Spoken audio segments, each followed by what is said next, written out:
La ley 1996 es para mí una oportunidad de resarcir la deuda histórica que tenemos con las personas con discapacidad. Las personas con discapacidad son ciudadanas plenas. Tenemos derecho a la libertad.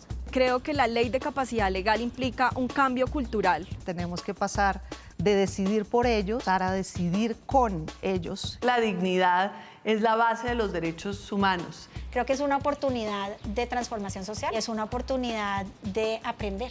Es un avance en relación con las personas con discapacidad.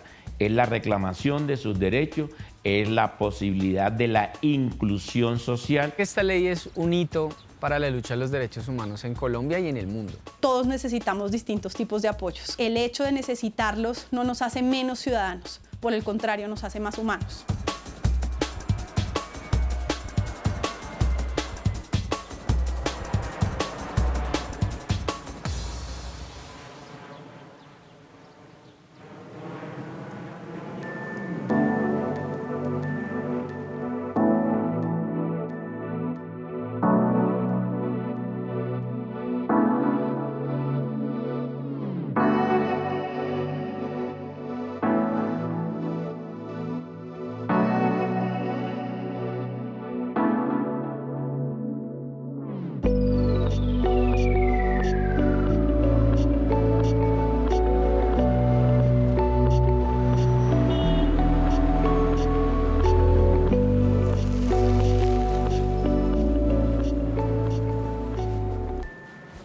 Voy a mi trabajo, a veces mi mamá me acompaña, hemos aprendido cómo coger el transporte, cómo saber el precio de cuánto vale. El trabajo es súper genial porque aprendes nuevas cosas y también aprendes a correlacionarte con las demás personas. Soy Luis Gabriel Villarreal y soy líder autogestor de Inclusión Internacional. Soy un auxiliar administrativo, trabajo todo lo que es la parte de documentos, de oficinas, trabajos de correspondencia y también traducción de listas de empaque.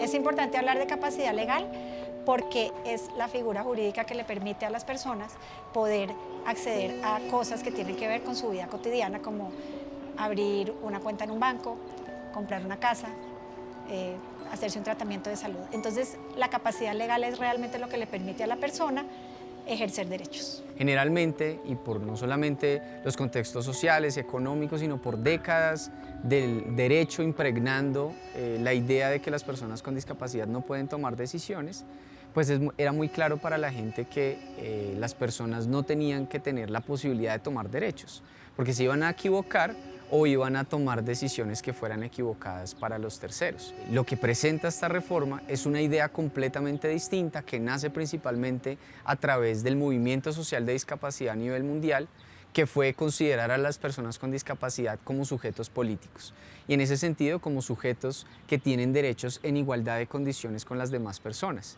que las diferencias que hay son solamente diferencias funcionales que no pueden representar ninguna limitación en torno al tema de acceso y garantía de derechos.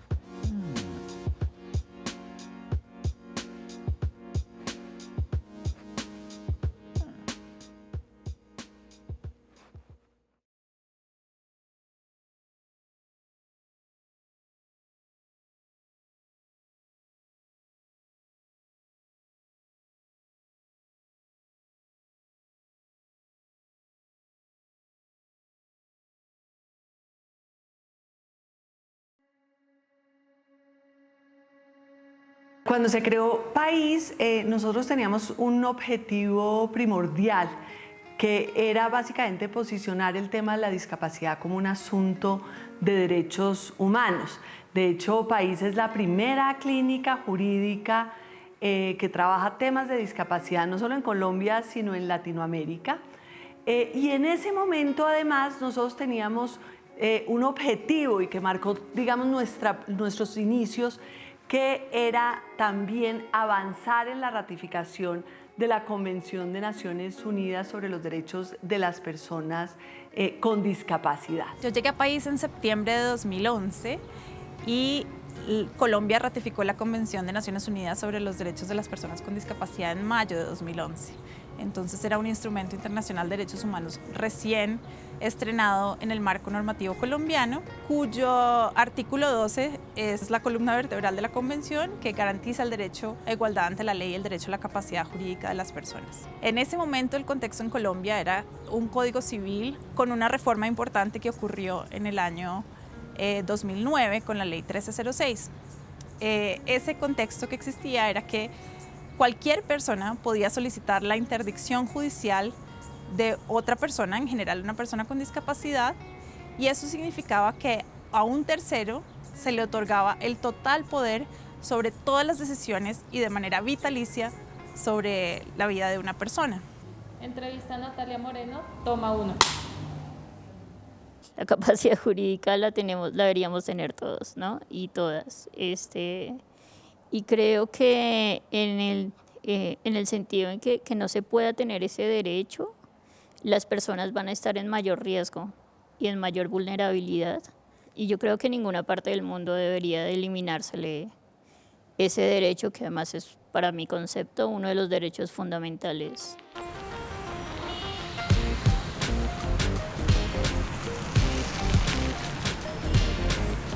Escena 1, toma 7.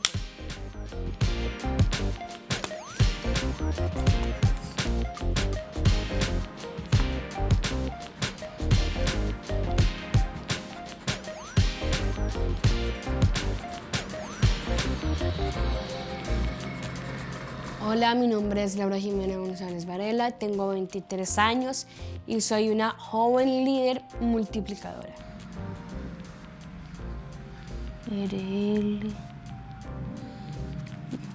Las barreras más comunes son la discapacidad, que se burlen de uno por tener, no sé, síndrome de Down, o que tenga una discapacidad física, auditiva, que sea una persona invidente, que la gente piensa y cree que soy una joven eterna, que nosotros no hacemos nada. Tristeza al saber de que hay personas que los interdictan a ellos, que no sean capaces de pensar de que ellos también puedan ser libres algún día. Hola, amiga, ¿me ayudas a pagar el recibo del agua que no lo he pagado y se me va a vencer? Sí, aquí estamos, bueno. Ay, ayúdame. Aquí está cargando. Me dices que tengo que dictarte porque tú ya sabes que yo en esto me pierdo, esta cosa. Desde que Gabo fue pequeño, siempre luchamos en la familia porque fuera lo más igualitario dentro de nuestro hogar, con sus 2 hermanas y todo. Y por eso nosotros nunca hicimos nos parecía horrible la interdicción. Aquí dice pago total, siento. Ahí dice PS pagador, ¿cierto? Sí. Un problema de la interdicción es que si ellos quieren trabajar o quieren, por ejemplo, el derecho al voto, tener muchas de estas derechos como cualquier ser humano, en la interdicción quedan totalmente abortados. Pago exitoso, lo logramos pagar. ¡Lo logramos bien! Eso. Chévere. Chévere. Ya. Listo. Entender qué era la interdicción no era fácil para las familias. Desde que nuestros hijos eran muy pequeños nos decían, no olviden, mamás, que cuando su hijo cumpla, antes de que cumpla 18 años, tienen que interdictarlo. Pero nadie sabía qué era eso. Este juicio de interdicción lo que hacía era decirnos, su hijo tiene que ser declarado como una persona incapaz absoluta ante la ley. ¿Qué significaba eso para nosotros? A nosotras nos habían dicho que eso los protegía, que era para que el día de mañana alguien hablara por ellos y estuvieran protegidos. Una sentencia judicial me declaró interdicto. Pues a mi madre le dijeron que si ello sucedía, no podían dejarme su pensión de jubilación. En ese proceso, ni siquiera me preguntaron el nombre. Llegaban a un estadio donde teníamos que declararlos incapaces y esto hacía que ellos no pudieran firmar un contrato de trabajo, que no pudieran tener ni siquiera una cuenta bancaria y que claramente pasaran a ser personas desconocidas en su actuar jurídico ante la ley esto era muy grave. Otras cosas que encontramos es que muchas veces las familias muy confiadas en la interdicción creían en sus otros hijos, en los hermanos, y lo que pasaba era que cuando morían los padres, los hermanos, los institucionalizaban y si habían bienes, pues se quedaban con ellos por fuerza de ser el curador. Eso era lo más desastroso que veíamos en esa ley, era que la persona no era tenida en cuenta para nada. Si estaba siendo víctima de abuso por parte de personas cercanas, muchas veces su denuncia no se podía hacer porque su voz ya no tenía ninguna validez. Las personas con discapacidad, sobre todo psicosocial, o que se les atribuye la condición de locas, han sido encerradas, sancionadas y sujetas a diferentes formas de violencia psiquiátrica. Antes de la ley 1996, los directores de hospitales psiquiátricos tenían la potestad de ser guardas de las personas en sus clínicas. Esto significaba que podían controlar todo el patrimonio de las personas que estaban en sus clínicas y también todas las decisiones sobre la vida de estas personas. Los pilotos que realizamos en el marco del proyecto fueron procesos o actividades que se realizaron directamente con la participación de personas con discapacidad, en este caso intelectual y psicosocial, para evidenciar que son personas que pueden tomar decisiones sobre su vida.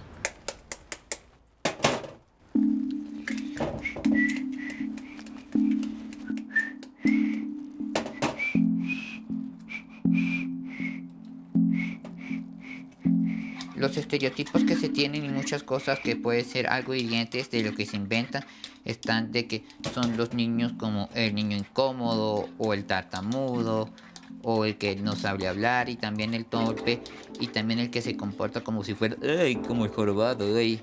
Y también otra cosa el que habla muy diferente o el que tiene mucha ansiedad y eso podemos sentirlos. Y eso es una manera algo extraña de juzgar a la gente porque primero haces que la gente te humille y haces que te vea como un typecast. Y segundo, no pueden ver la capacidad que tienen en ti.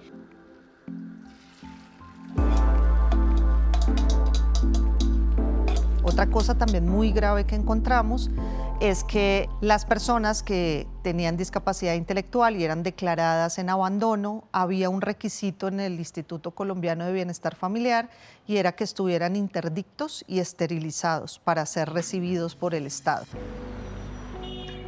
Trabajábamos paralelamente un proyecto con Profamilia alrededor de los derechos sexuales y reproductivos precisamente de personas con discapacidad intelectual y psicosocial. Y encontrábamos una relación muy fuerte porque en esta consejería que dan los médicos de que la persona se declarara interdicta, encontramos muchas mujeres, sobre todo, también hombres, pero muchas mujeres con discapacidad intelectual que habían sido declaradas interdictas siendo menores de edad para ser esterilizadas sin su consentimiento. Esto porque a las familias así se los aconsejaban, pero también porque en Colombia se permitía que las menores con discapacidad fueran esterilizadas por razón de su discapacidad. Esto pues claramente tenía que ver con el derecho a decidir sobre sus cuerpos, a ser informadas frente a las decisiones que tenían que tomar y pues encontramos tanto a las familias como a las mismas personas con discapacidad muy desprotegidas alrededor de estos temas y empezamos paralelamente a trabajar lo de capacidad legal, pero también el reconocimiento de sus derechos sexuales y reproductivos, que claramente son dos cosas que van de la mano. La primera sería esa, salud sexual y reproductiva. En personas con una condición de discapacidad, me gusta hablar mucho de ese, de familia, que la familia sepa que también acá estamos nosotros. Autocuidado significa también llevar un tema de las cuales hemos hablado durante este poquito tiempo, porque no solamente llevo adelante una salud sexual y reproductiva, sino que también hablo de familia, hablo de trabajo, de educación inclusiva. La que más me gusta de todas es equidad de género. Vengo acá, mira con Ani y saca a los perros. Yo no quiero como ver a mis perros, como primitos. los pilotos demostraron cómo sería en la práctica un modelo de toma de decisiones con apoyos, ¿no? Que era algo que costaba imaginarse en ese momento, porque estábamos tan fijados en la idea de que la única posibilidad era sustituir lo que la persona con discapacidad quería.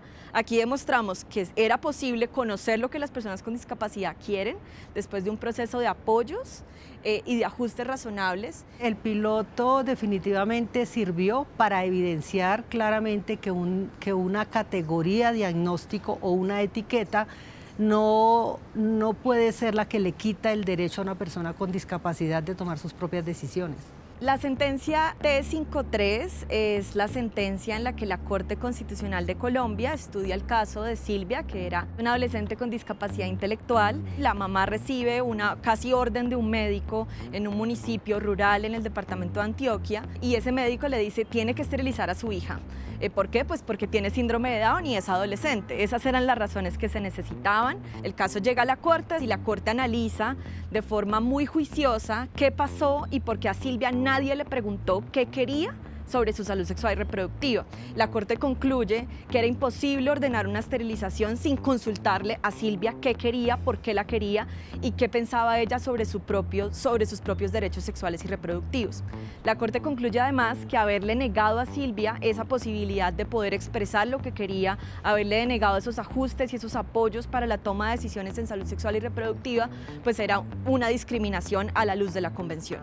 Y como si fuera poco, la Corte le ordena al Ministerio de Salud que en un tiempo establecido, desarrolle una normatividad, una resolución para regular la toma de decisiones en salud sexual y reproductiva de las personas con discapacidad en línea con la Convención y que ese proceso lo debía hacer acompañado de organizaciones que trabajaran por los derechos de las personas con discapacidad y por personas con discapacidad. El Ministerio entra en esa importante tarea con País, con ASDAUN, con la Liga Colombiana de Autismo y con muchas otras organizaciones a nivel nacional y con personas con discapacidad. Después de un largo e intenso proceso de mucha discusión, sale la resolución 1904 del año 2017, que es una resolución que hoy está plenamente vigente y regula los servicios de salud sexual y reproductiva para las personas con discapacidad. La Corte Constitucional saca una sentencia, que es la sentencia T025, que declara el estado inconstitucional de cosas por la forma como el Estado está abordando el problema del desplazamiento. En el desarrollo del seguimiento a esa sentencia, la Corte decide sacar pequeños autos, que son unas pequeñas sentencias, para referirse a las poblaciones específicas que están involucradas en el desplazamiento, porque el desplazamiento es muy diverso. Ahí puede haber personas de características étnicas distintas, mujeres, niños, niñas y adolescentes y personas con discapacidad. El auto 173 del 2014 es el que expide la Corte como en seguimiento a ese que había sacado en el 2009. Y dentro de las cosas que identifica, reconocer la capacidad jurídica de las personas con discapacidad se vuelve una situación que es problemática para realmente garantizar derechos. Entonces la Corte insiste en avanzar en ese reconocimiento y de hecho en sus sentencias, no solo en estas, sino también en otras, empieza a actuar como si estuviera reconociendo siempre la capacidad legal, así no hubiera ley. Es decir, la Corte se vuelve una pionera en la aplicación de ese concepto de la capacidad legal.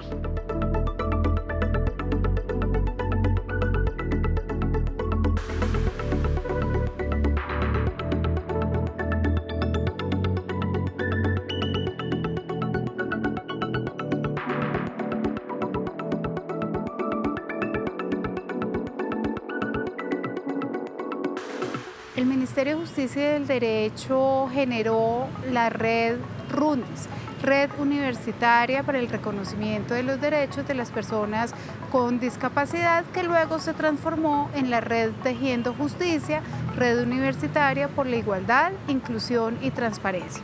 Lo importante de esta red es que convoca a 131 facultades de derecho con consultorio jurídico en el propósito transformacional hacia la garantía de los derechos de las personas con discapacidad. Asimismo, esta red fue fundamental en la construcción y socialización del proyecto que dio origen a la Ley 1996 de 2019. La primera mesa técnica tenía varios niveles. Había uno de redacción que tenía que ver con con la construcción como de ese primer esqueleto de proyecto de ley. En esa estaban Ingrid Duque y Mario Osorio de la Universidad Externado y nosotros en País, y teníamos una mesa también un poco más ampliada en donde participaban por un lado distintos organismos, organizaciones, Presidencia de la República, el Ministerio de Justicia, la Procuraduría, la Defensoría, ASDAUN y las distintas organizaciones de personas con discapacidad y de familiares de personas con discapacidad que conformaban el Comité de Implementación de la Convención de Derechos de Personas con Discapacidad. Entonces lo que nosotros tratamos de hacer es empezar a promover el tema del cambio de paradigma hacia pasar de la sustitución en la toma de decisiones a un apoyo en la toma de decisiones, empezar a abrir el espacio para mirar, bueno, ¿y eso cómo se materializa en la práctica? ¿Por qué tenemos que apostarle a eso? Y esa fue realmente un centro de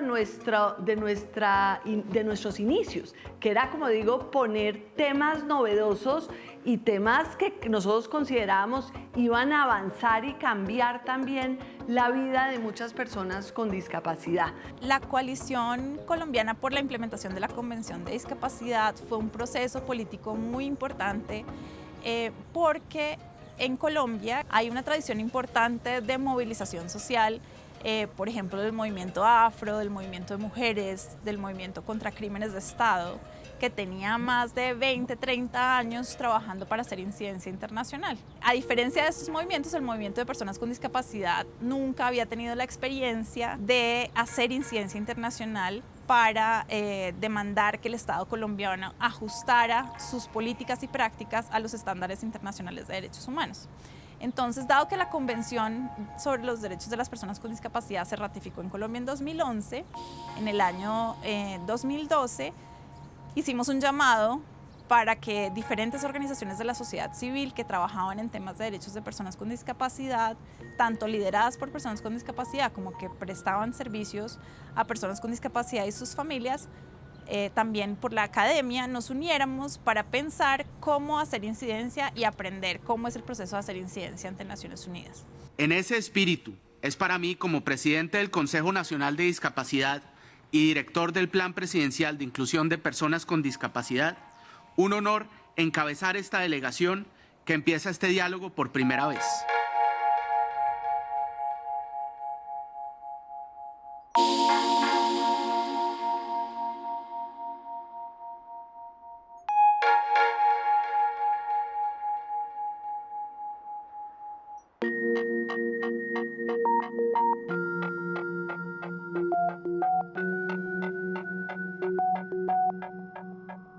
Este es un proyecto que duró en construcción cerca de 2 años. Cuando estaba finalizando ya el contenido del proyecto y que de alguna manera estaba generando ya un consenso dentro de la mesa técnica y había recibido los suficientes insumos y recursos por parte de la sociedad en general en las distintas acciones y actividades que realizaba cada persona dentro de la mesa, en septiembre de 2016 salen las recomendaciones que hace el Comité sobre los Derechos de las Personas con Discapacidad.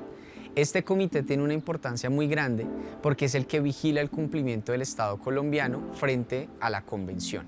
Y en el caso del tema de capacidad jurídica, de toma de decisiones y de igualdad ante la ley, el comité fue muy claro de recomendar que el Estado colombiano debía derogar totalmente todas las disposiciones del Código Civil y otros códigos que restringieran parcial o totalmente la capacidad de las personas con discapacidad para tomar decisiones. Y ahí ya había un mensaje muy claro a nivel internacional de que no solamente el tema de capacidad jurídica tenía que reconocerse y por ende teníamos que empezar a pensar la posibilidad de quitar la interdicción de Colombia, sino que ya había una recomendación expresa sobre eso. Eso hizo que en ese momento, cuando ya se tuviera el proyecto de ley en términos muy avanzados, la bancada ahí decidiera que este proyecto de ley entrara como una ley ordinaria. La bancada IN fue algo muy orgánico. La gran Angélica Lozano, que quiero y admiro tanto, fue nuestra socia que nos ayudó a mapear que otras personas, que otros congresistas de otros partidos políticos podían tener el interés de esto. También había un representante de la Cámara que se llamaba Federico Hoyos en ese momento, muy del Centro Democrático, pues, que era el partido de oposición al gobierno del que yo hacía parte. Entonces logramos como sumar fuerzas de todos los lugares del abanico político de Colombia en ese momento. Y eso fue clave también, porque no queríamos como que esto se sintiera algo partidista o una imposición gobernista, sino que esto fuera pues amplio.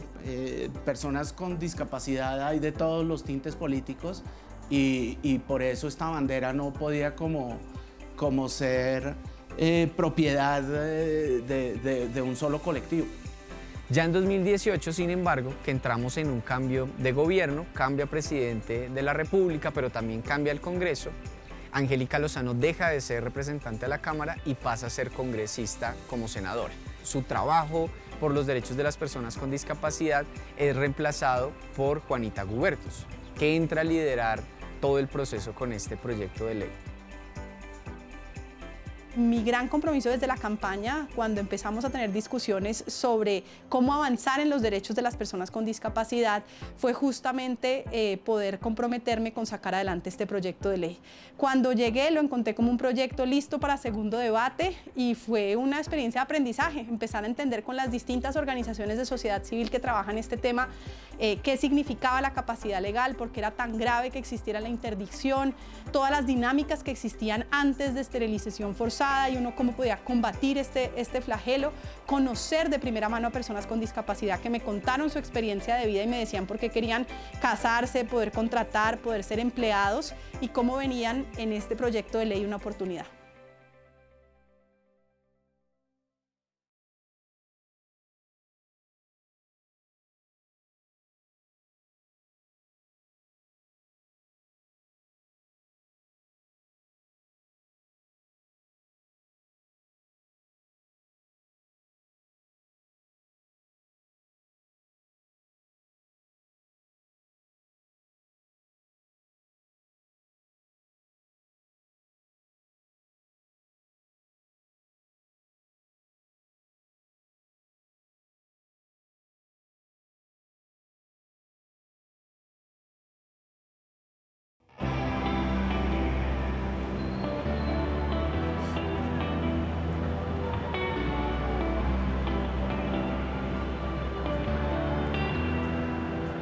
A lo largo de la historia, las personas con discapacidad han sido encerradas, esterilizadas, interdictadas, excluidas del sistema educativo, excluidas del sistema laboral, han sido sometidas a eugenesia porque se considera que son menos merecedoras de una vida plena.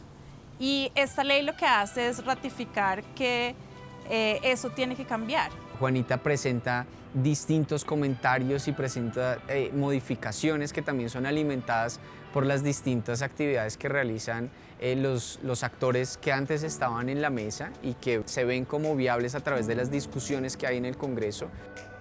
En plenaria de la Cámara, ya Juanita logra que el proyecto pase y por lo tanto ya tenemos 2 de los 4 debates aprobados. Muchísimas gracias a todas las bancadas que han apoyado fervientemente este proyecto. Hoy damos un paso muy importante en Colombia. Estamos reconociendo que las personas con discapacidad tienen los mismos derechos que todos los colombianos. Ya en 2019, el proyecto, ya al terminar su aprobación en Cámara, pasa a Senado y ahí queda bajo el liderazgo del senador Miguel Ángel Pinto en ese momento. Y con él se empieza a dar ya los últimos 2 debates, que es un debate en comisión de Senado y un debate en plenaria del Senado. Y esto hace que ya el 26 de agosto de 2019 finalmente tengamos la victoria de lo que es la ley sobre capacidad legal.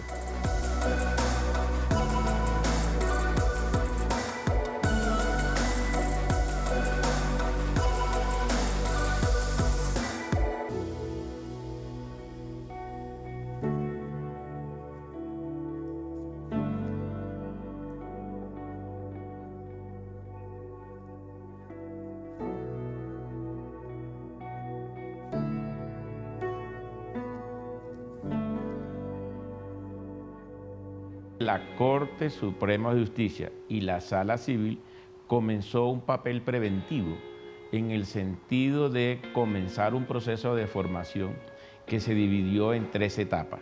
La primera etapa que la hicimos fue el proceso de explicar un poco la parte histórica de esa ley. La segunda fase fue explicar toda la parte sustancial de la ley y la tercera fase fue explicar todo el tema del procedimiento, porque la ley establecía el proceso de inclusión en el contexto social y entender que las personas con discapacidad, a partir de la ley, tenían capacidad de ejercicio para poder disponer de sus derechos patrimoniales, familiares y personales. Sí hay una concepción muy arraigada de que como así, que hoy no los podemos declarar incapaces absolutos, ¿no? Porque si no estaban bien de la cabeza, ¿cómo?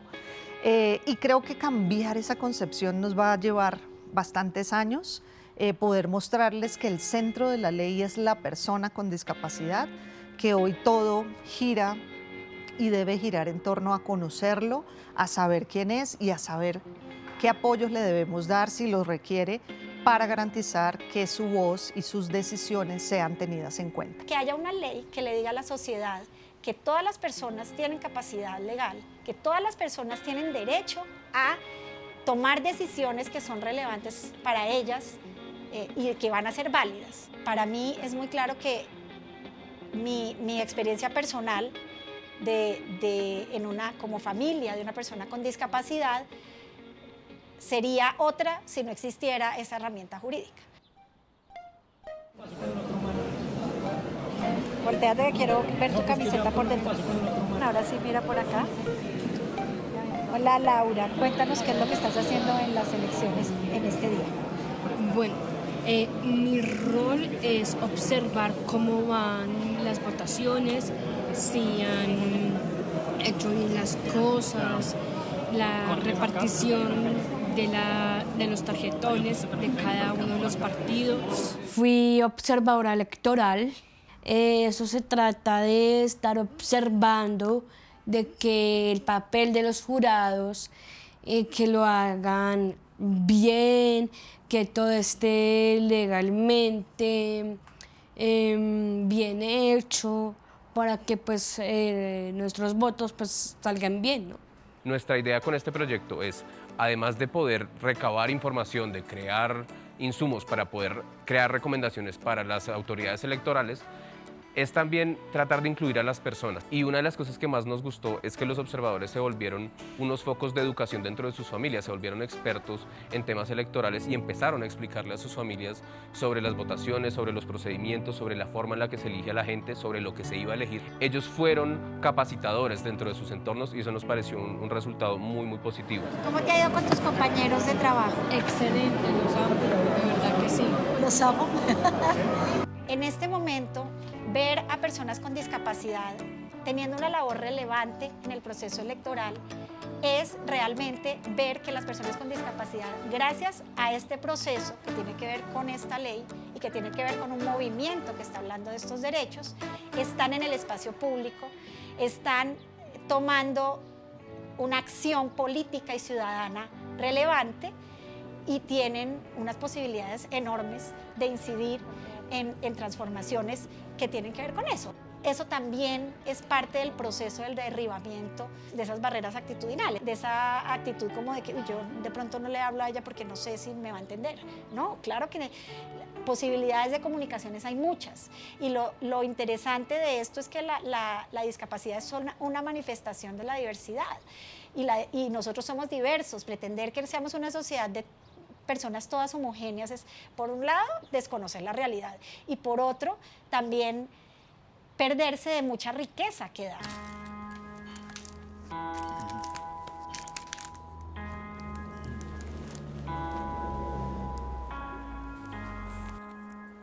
Desde la expedición de la ley hemos visto un gran avance en su aplicación. Sin embargo, desde mi experiencia profesional he tenido la oportunidad de estar en algunos territorios donde nos hemos dado cuenta que muchos funcionarios que tienen a cargo la garantía de estos derechos no conocían de su existencia ni de la eliminación de la figura de la interdicción.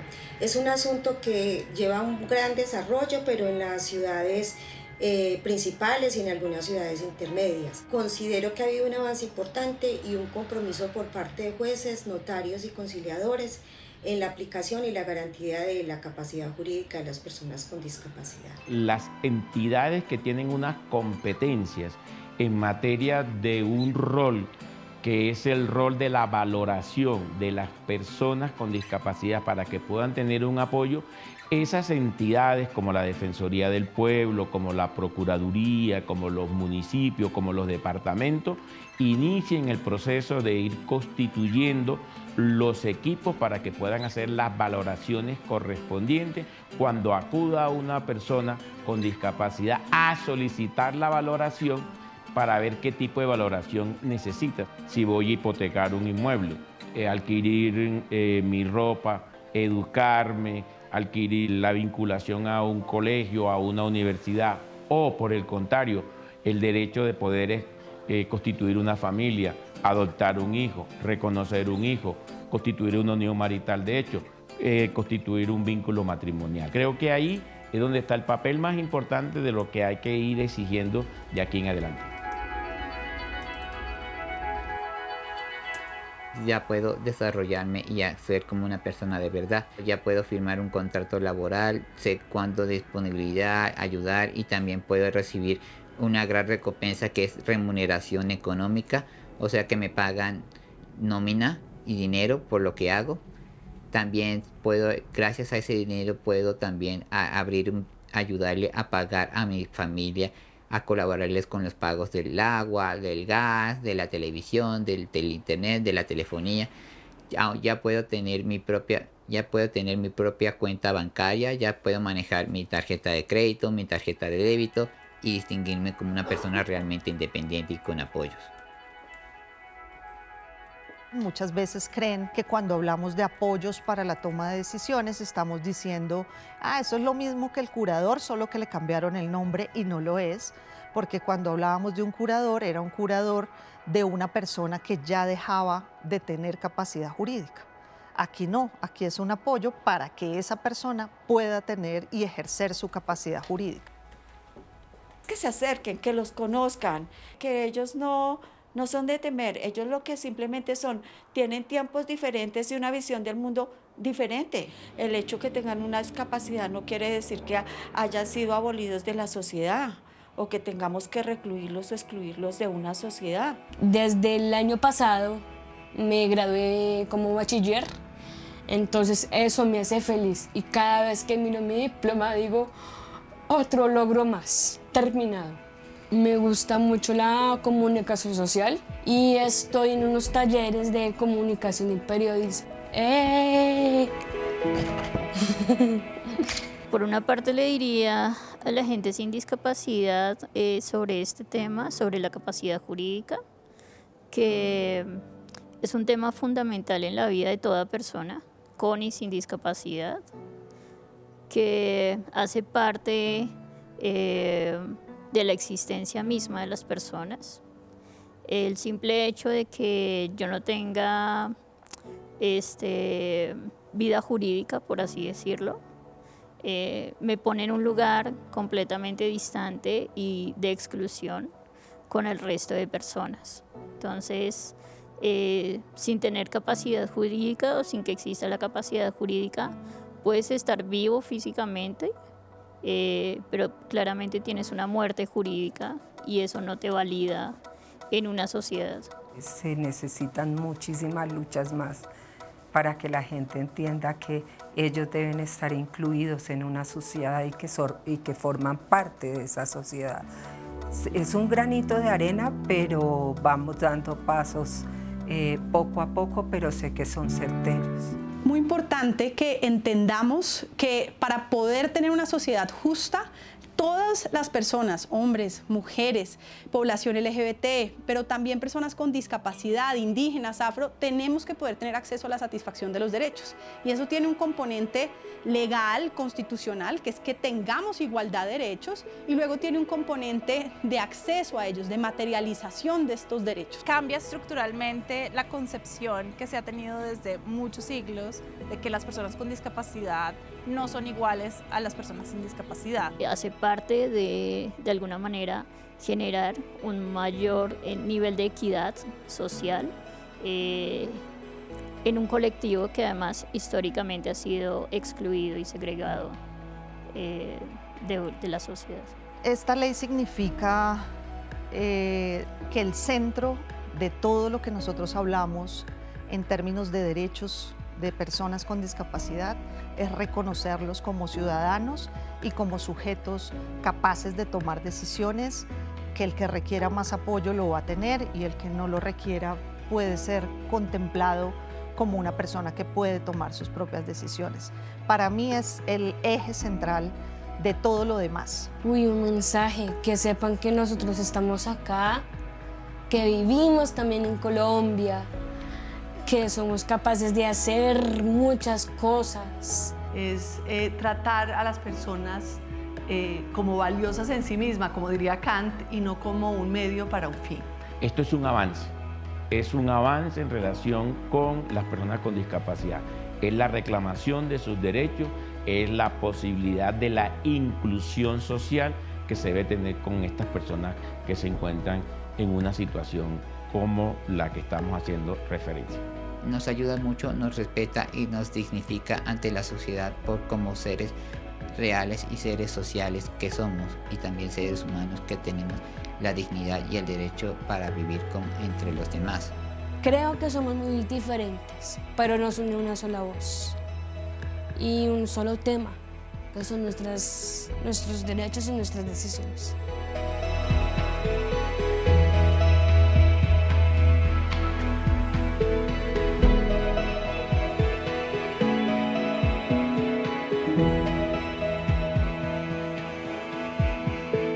Está prendido.